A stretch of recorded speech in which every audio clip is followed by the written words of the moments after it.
मेरा नाम माया टेम्बुलकर, पति टुम्मन टेम्बुलकर, ग्राम मुंदगांव, तहसील डोंगरगढ़ की निवासी हूँ। मेरा मोबाइल नंबर ये है। कहीं बैठी हो तो हाथ हिलाइएगा, रोइए मत, हाथ हिलाओ, हाथ हिलाओ। हाँ, आ जाओ, एक बेलपत्र ले जाना, आ जाइए, आ जाओ, एक बेलपत्र ले आना।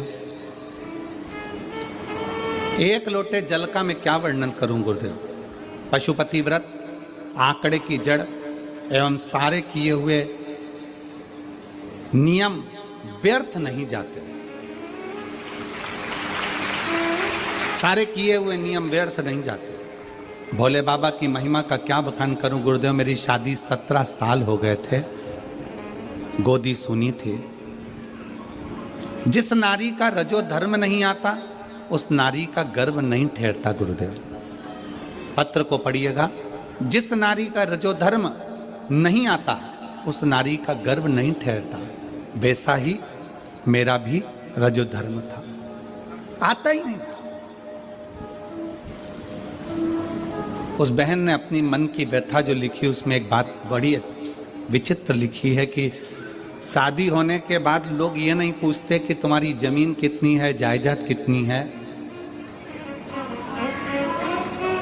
पत्र को देखिएगा थोड़ा। आजकल जमीन, जायदाद, धन दौलत कितनी है नहीं पूछते। पूछते हैं तो ये पूछते हैं कि औलाद कितनी है। गुरुदेव 17 साल मेरी औलाद नहीं हुई क्योंकि मेरा रजो धर्म ही नहीं आता था, मैं रजस्वला ही नहीं होती थी। अब डॉक्टर को दिखाया, सीहोर जाके कंकर शंकर का पूजन कर। सीहोर गई, कंकर शंकर की पूजा की, झोली फैलाकर। सीहोर गई, कंकर शंकर की पूजा की, झोली फैलाकर बोली, बाबा आप मेरी गोदी भर दो, मेरे घर में बच्चे की किलकारी गूंजेगी। भोले बाबा कुबरेश्वर महादेव कृपा करें। फिर माँ बाप के दरवाजे से वापिस आ गई। कथा हो रही थी पास के नजदीक के गांव में। बाबा से प्रार्थना करा, कथा श्रवण करने के लिए गई, पंडाल में विनती करी, वहां से आई। पर रजो धर्म नहीं आता तो संतान कैसे होगी, विश्वास तो नहीं था। पर आप कहते हो कि कथा के पंडाल में बैठकर मांगा गया, खाली नहीं जाता।